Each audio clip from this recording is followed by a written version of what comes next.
we have a spicy Fabled Hunters episode lined up for you, but first, we'd like to ask you for your support. We're asking for your support for our Patreon for Fabled Hunters. That also goes to support our team, Fabled Runaways. Fabled Runaways. We just had a huge score this national season. You don't say! We're the U.S. national champs. Thanks to Charles Dunn of the Fabled Runaways. We had 4 out of 8, 50% of the top 8. And Singapore. Singapore, because of Gordon Co. Let's go, Gordon Co. We're finally making a name for ourselves, and we appreciate everybody's support. If you want to check out our Patreon, we'll include a link in the description below. For $5 a month, you get access to our, at this point, pretty extensive backlog of videos. We also come out with 2 videos at least every month that talk about personal finances and also the mindset of how to win. All the proceeds will go to Yuanji and the Runaways. I'm not keeping any of it. I'm also giving my own contribution outside of this channel. So please join us on this journey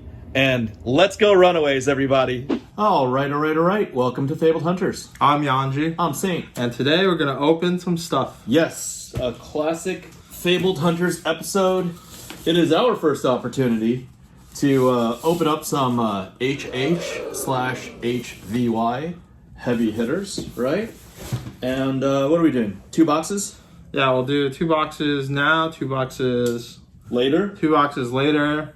In a future episode? It'll be a future episode, but we're gonna do it back to back. Oh, that makes sense. Yeah, this is my first time opening heavy hitters. I actually didn't get to make it out for pre-release, so Really? I'm brand new to. Wait, no, you got to play heavy hitters in the calling, right? Oh yeah, that's true. Yeah. First time opening a box. A box of heavy hitters. Yeah. That actually would be the case for me as well. Yeah, that calling was the first time I ever played heavy hitter sealed.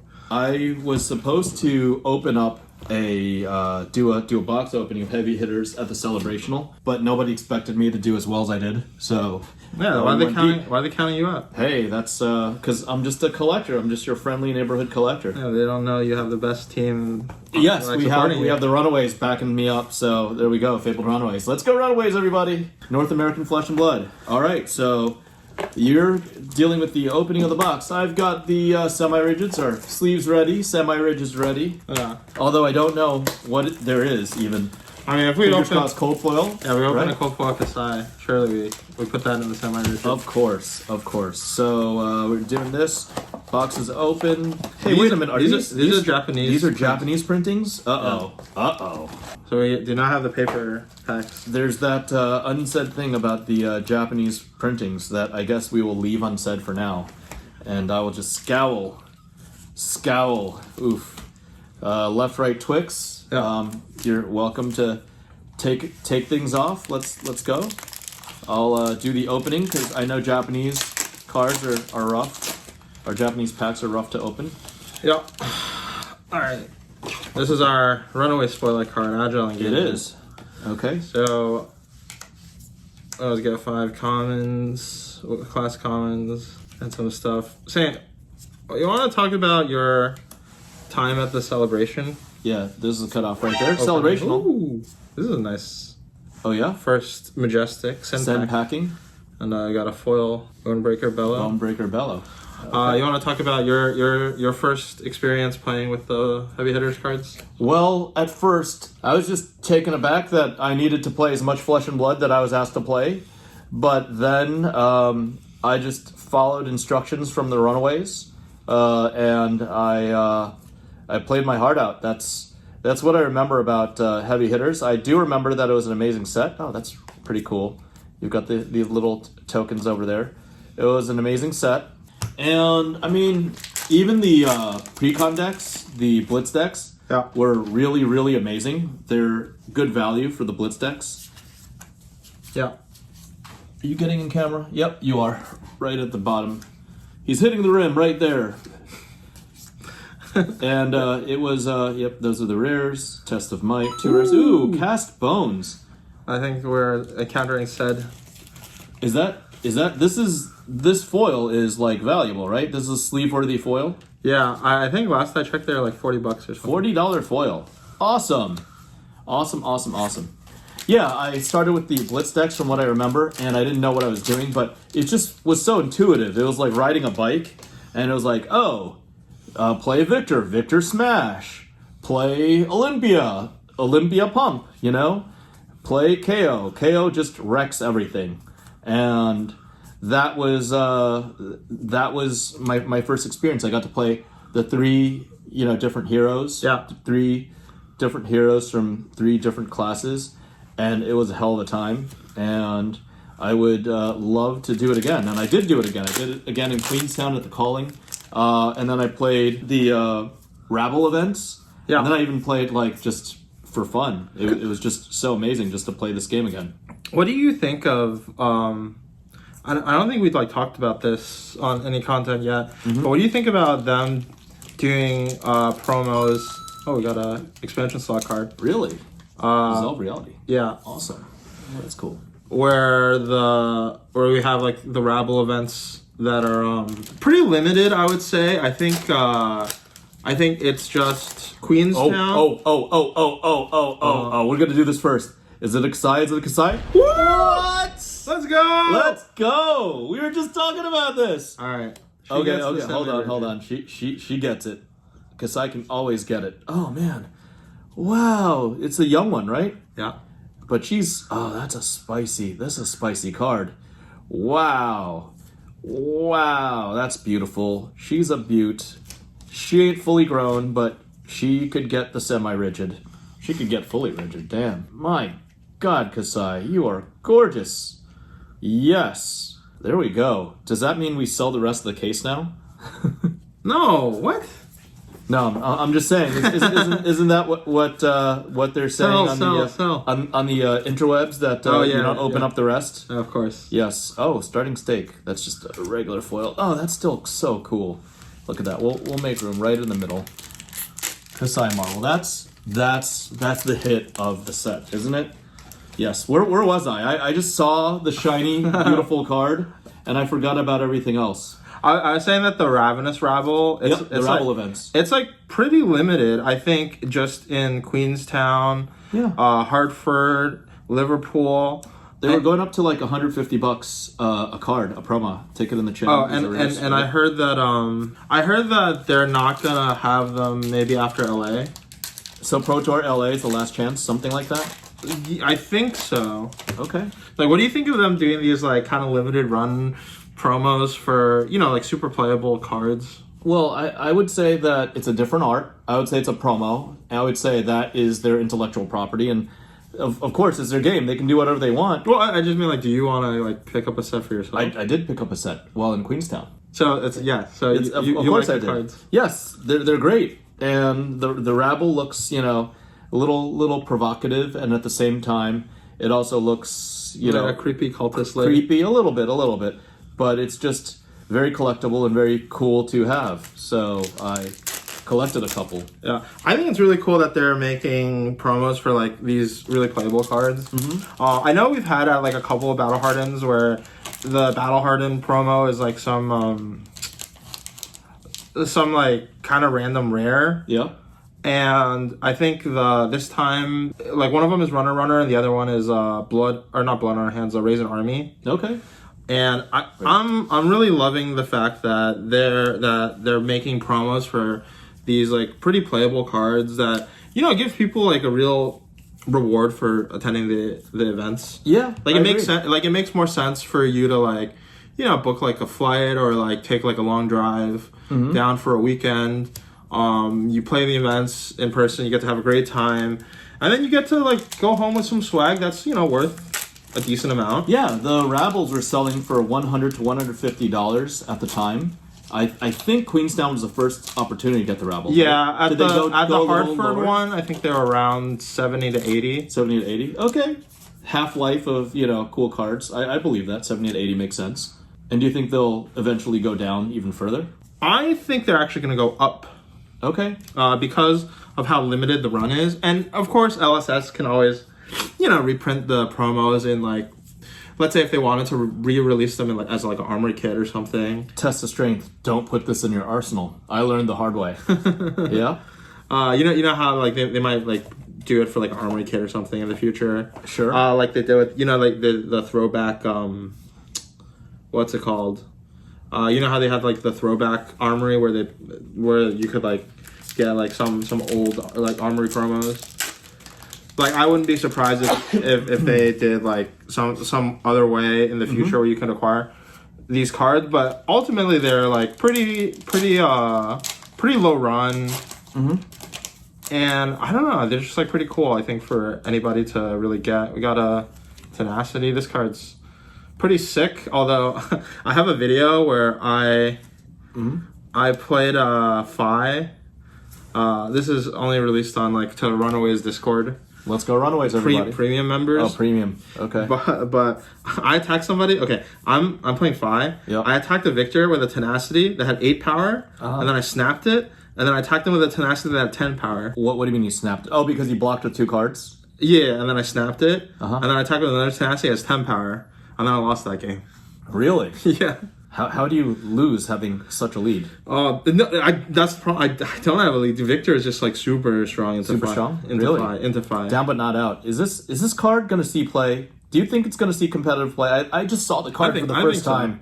I got this, I think, in my Olympia deck. This, I think, is a better version of something like a last-ditch effort as, like, you know, something that you, like, save until the late game that helps you, like, close out. Whereas last-ditch effort, it's like, it literally has to be the last card. You have no cards in your deck in order for it to actually get its benefit, right? Yeah, where this is, like, something a little bit more reasonable to, I think, play too. Yeah, last-ditch effort is way, way, way too limited. But here, you have to fulfill 3 conditions. They were saying that. Another one. Yeah, the refs... or the judges were saying specifically that it had to fulfill all 3 conditions. It has to be life total and equipment and tokens. And when all 3, that's when it fulfills that buff. But even that is still better than the condition of last ditch effort, right? Yeah, I just think that the way that modern Flesh and Blood is played, it's more realistic that you get to like that state and you can close the game out than you ending up with no cards left in your deck. Yep.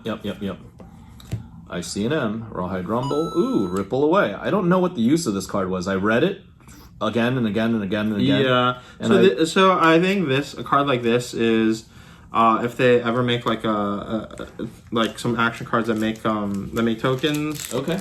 It's really useful. So what would be an example? So let's say if you're I don't know, somebody is playing Town but not out, and then you don't want them to get all 3 tokens.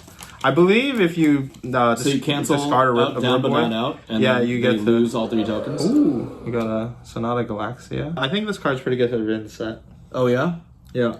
Runeblade Aura, X or less. Put it. So what are you actually searching for normally? So from the Galaxia? Most of the time you're searching out something like a Runeblood incantation. Okay. Or you search out like a Blessing of the Occult. Okay. And the main difference when you play Sonata Galaxia versus just playing those cards by themselves is, let's say if you have 4 Rune Chants, you can play Sonata Galaxia as like a 1 card with Go Again. And like those other cards, like they cost 1, so you need like 2 cards to play them. Sure. So it's just like you're twice as efficient. Oh, okay. It's just 1 card. X 2 or more gets Go Again. Okay. Yeah. X is 2 or more. But if you have Rune Chants, then it doesn't matter. You're free. searching any So aura. free. Okay. Yeah, and then also a card like this gets like way better the more auras that they make. Yep. Right now, I think the best ones to get are like Runeblood, Incantation, or Blessing of Occult. But they'll make more auras. You're still holding out hope for Viserai, aren't you? Dude, people who are, I guess, like, people think that I'm a Viserai hater.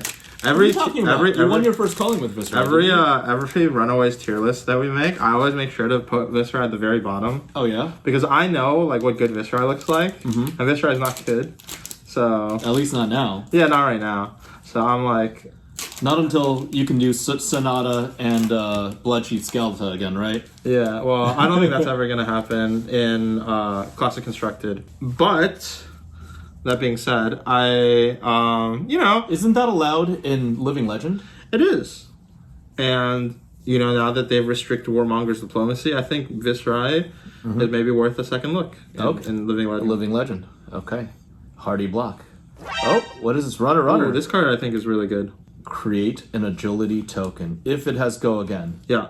So if there was already an agility token, you can play this, and it can loop agility tokens, right? Yeah, or if you have like Art of War, you can like Art of War, give this a go again. Okay. Test of Might, cool. If something that's come up before, Guardians, Yep. block. You know, like they're smart. Mm-hmm. They're like, oh, you can only throw one more attack. I'm gonna block with Civic Steps on your second to last attack. Yep. So you're gonna attack with your last attack, waste the quicken token. My last attack is runner. I get to carry the agility token to the next round. Fatal Engagement. Man, this is what Brody hit me with in the celebrational. He had this in Arsenal, and I just didn't see it coming. I was like, okay, I'll block. I'll still live if you have an attack reaction for 3. It did not live. I did not live. I took 5 instead of taking 3. Would you have lived if you just didn't block? I probably would have lived if I didn't block. Yes. I just didn't. It was a pre-constructed deck, so I didn't know that this is such a threat. But that's so like thematic, right? Like warriors are all about making it difficult. You're making your opponent have difficult blocking decisions. Yep. And even knowing about this card, I'm not sure I would have made the proper blocks, and I'm not sure I would have won. So, yeah, that is definitely a buff to warrior, I believe. An attack action card is it buffs any attack. So some cool technology. Yep. You can attack with Command and Conquer as a warrior now. You have a Tunic up, and then they block 2 cards and you go Fatal Engagement. And then still, right? Yeah, and you push the Command and Conquer over. They can't play D-Reacts to it. They cannot, and they're still losing their arsenal. Yep. Very, very strong. Okay, that was box 1, right? Yep. Let's just break down this box. Let's see.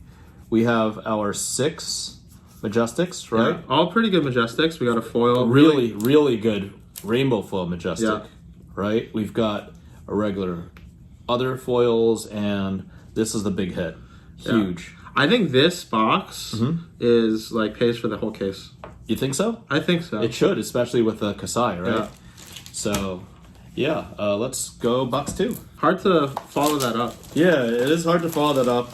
I am going to say there's almost no chance of a Marvel, right? We could get a legendary. We could also get a cold foil, right? A cold foil. We could get a FaBled, right? Yeah. So, pick a side. I'll do this. I'll do this side. All right. I've already got packs in hand, so I'm going to start off box 2. Hey, it's Kasai again. Just not the Kasai we're looking for. These aren't the Kasais you're looking for. What about draw swords? As a warrior simp, I really think there's something there with draw swords. So it's like super strong with Kasai's hero ability, right? Like because you get to draw the card, and then your sword attacks are free. Runaways actually published a video where Cody, I think, tries out playing draw swords in Kasai, and it turns out to be not like the build that we had. Just ended up, I think, not being as good as some of the other builds that people are. You get your card back, so isn't it like 3 free damage? Well, it's like a nimbleism. Like you spend 1 card to get +3. I think the build that Cody was playing ended up not being Worth it? not being as good as some of the other builds that people are finding more success with at tournaments. So am I seeing too much value in draw swords, or I'm seeing value that's not there? It depends. So like I could big foil. I could see if you're playing like a warrior deck that plays a lot of blues, like more blues than normal. A card like draw swords is really good. People like I could see if you build. 4 for 8. This seems good. No? Yes. No. I think it's pretty good for Betsy. But Betsy is a little underpowered right now. Okay. I think Brian Gottlieb in an interview revealed that, or it might have been James in one of the more recent interviews, I think revealed that Olympia came kind of late in the development of the set. Sure. And so I think Olympia is like a little bit undertuned right now, but like I could see like draw swords being really good on Olympia as because you're making like gold tokens, and then maybe you want to like have more blue so that you can withdraw their gold and have like an extra resource. Another ripple away. Okay. So like in that deck, like when you have access to more cards, you just like play a draw swords and get an extra 3 damage. Yeah, with these gold tokens, I don't know. It seems like there can be many more permutations because are you actually going up in value? Are you actually going up in value with gold tokens? Because if the average pitch of your deck is only, averages out to be yellow with all the reds? Well, that's what I'm saying. So you have to build your deck a little bit differently. Your deck has to play off of 1 resource. and 4 resources. Okay. Instead of playing, most decks play off of 0 resources or 3 resources. Okay. 0 resources. You mean aggro or like Guardian Blue, right? 0 or 3? Most of the way that currently like the most optimal way to like build your like resource curve, like the cards that you're playing, is to have your plays be some multiple of 3. Okay. So like most of your plays in your deck should cost 0, 3, 6. Okay. But I mean, like we see some differences. Like for example, like Guardian plays a lot of those 4 cost 8 power attacks. So one of the cards that is in heavy hitters, what's it called? Rising Energy, where it costs 1 less for like if you've drawn a card. Yeah. Like so that card is really strong. The gold token. You pitch a blue, and you have that card in your hand. You draw a card, and you have 1 resource floating, and then you attack with it for 6. Okay. So it's like a 1 card 6. Okay, that makes sense. So 1 card 6. Yep. So you get the upside of less using less resources from the gold token. Yeah. You get it back. You get something back. Yeah. So I think that, and you get it back for Kasai too. You get 2 resources for free back for drawing on your gold. Yeah. Right? So I think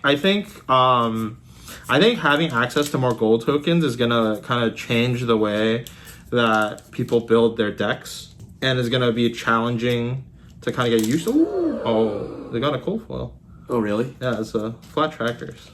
That might be the cold foil for the box. It probably is the cold foil for the box. It's pretty good in limited. It is good in limited. It's an agility token, but it's not good for value. It's not beating Kasai anytime soon, right? Can't play it. Would you trade in?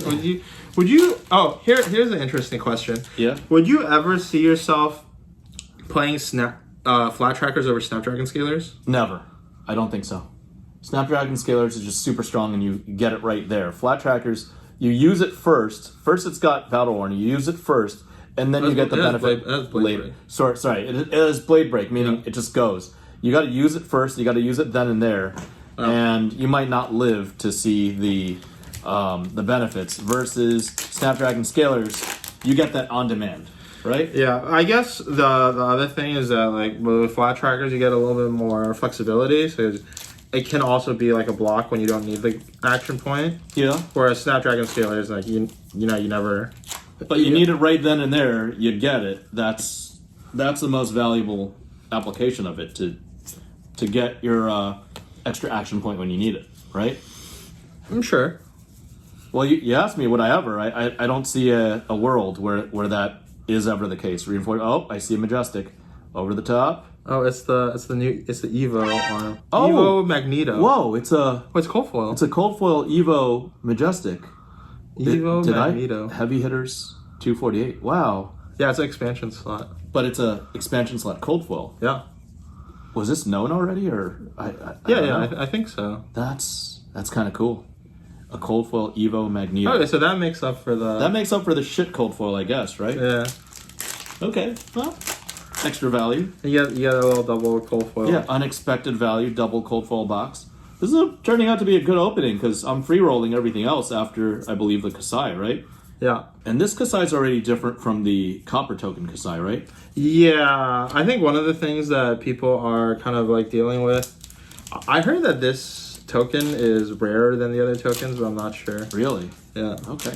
Is that like how do you build Kasai? Because like her new Majestic specialization, Raise an Army, that works off of gold. Yep. But like her old one, Blood on Her Hands, that works off of copper. Yep. And like her old hero power makes coppers, her new hero power makes golds. And so like what do you do? Up the ante. Okay. You know what I think she needs? I think she needs like some kind of like trading post type of card where you can like exchange golds for coppers. Really? Yeah. What about Cat Shin? Why isn't that card like just going through the roof with all this gold token? I mean like I know a lot of people are playing it. It's just like whether or not you get the rewards. I think that once they print some more support for Olympia, that cash-in could go up. Because I think to me like Olympia seems like a much better cash-in deck than Kasai. Okay. Because like Olympia, so Kasai, you generate the golds, but it's like later on in the game when you like run out of, or when you like use some yellows. Yep. some reds. Olympia is just like, you know, you're hitting wagers, you're getting gold. Like, so you can build your deck around, you know, making a bunch of gold. Okay. And cash in, objectively speaking, is worth it, right? It costs 0 resources. You're trading gold for 2 cards, right? Yeah, I think so. But I think the problem is just like how consistently you can make the gold. Speaking of making gold, like Victor also like another. Victor starts with gold.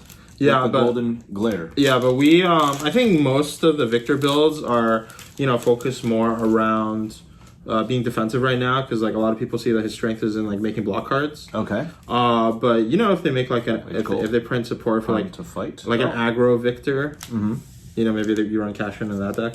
Okay. Aggro Victor. I think it could be done, right?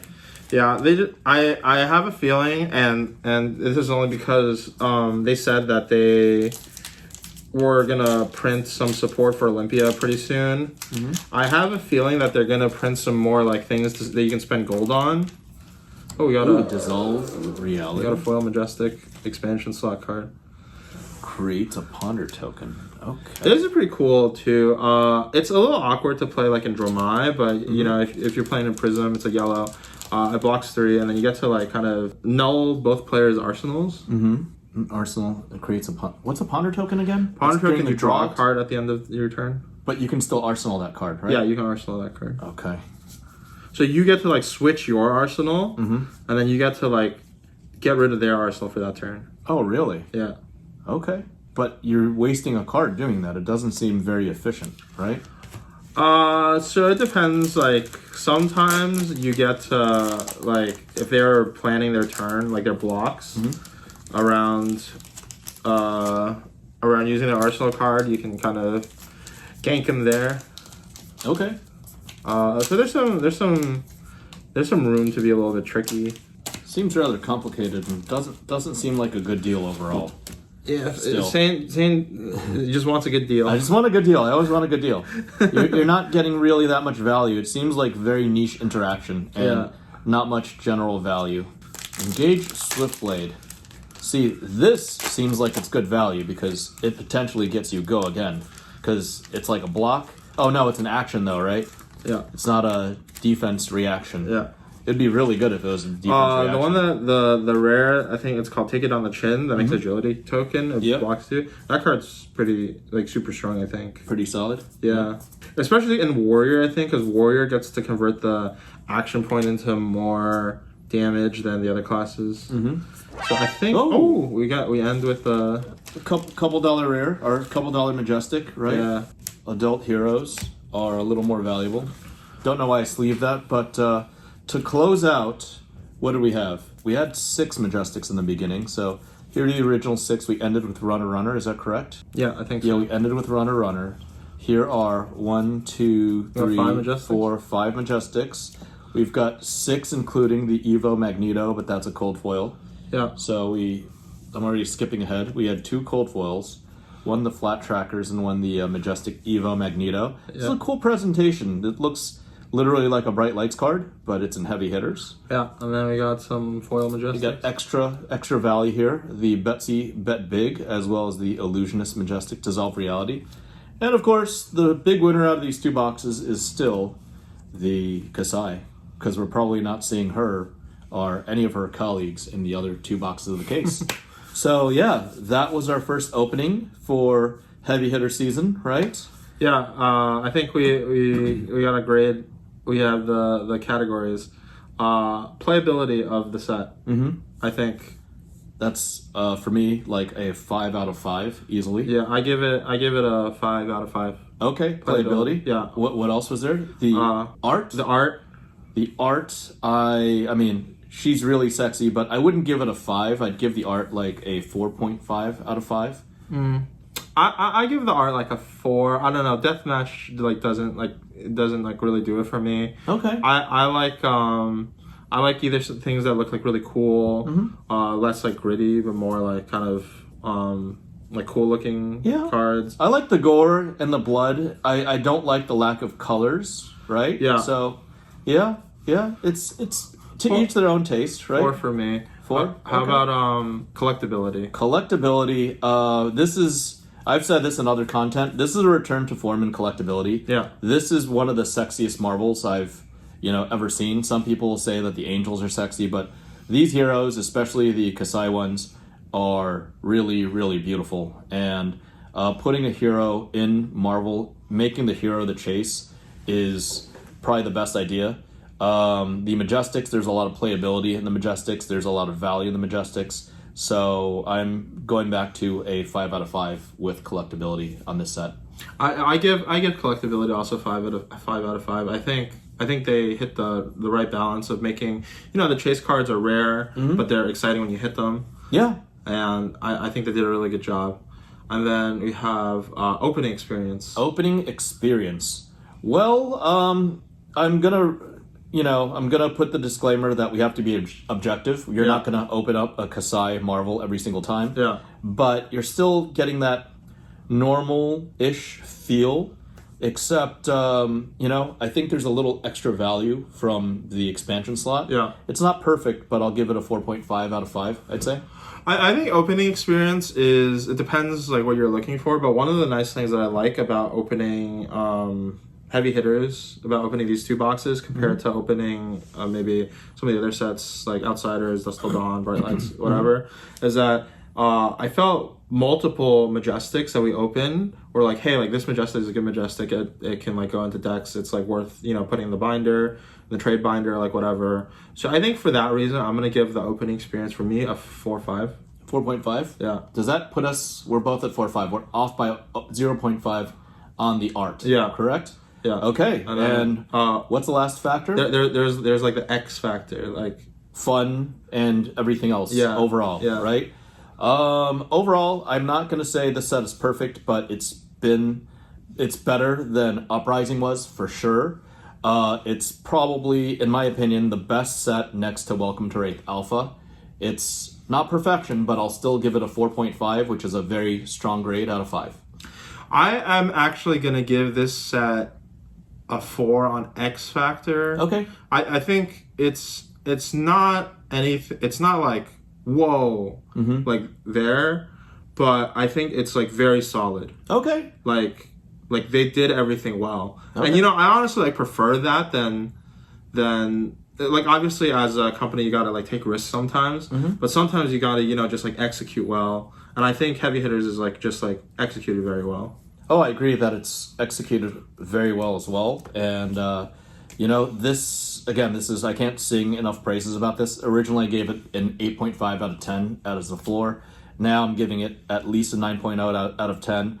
I think that the Marvels are not valued where they're supposed to be valued. They're a little undervalued, and I think as this set continues to go, a lot of these cards are going to start going up in value because we've reached a turning point in the power levels of Flesh and Blood, in the collectability of Flesh and Blood, and I really think that Legend Story Studios has executed really well. That said, I think our tally is that I give it a 19 out of 20, and you give it an 18 out of 20, because you're -1 for art, -1 for X Factor, I'm minus 0.5, so that puts you at a 90, me at a 95, that averages us out at a 92.5. So we're a really high A minus, or a generous rounded to an A, right? You do a little extra credit. Yeah. So it depends, but I give it an A. You can stick with your A minus. We got a Kasai, so I wanna leave because you said that supposedly a future set might be even better. So I'm gonna leave some space on the top. Absolutely. Hopefully there's that 20 out of 20 set. Yeah. But this is probably the best set we've ever reviewed, and I'm looking forward to opening more. For you, it might be weeks, but for us, it will be mere minutes because we're clearing out the bulk and we're going to do 2 more boxes of this stuff. This is great. All right. See you guys on the next one. Yep. Remember to like, comment, subscribe, twiddle that notification button. Remember to support us on Patreon because you're supporting the Fabled Hunters and the Runaways. Let's go Runaways, everybody. And that's it for now. Bye. Bye.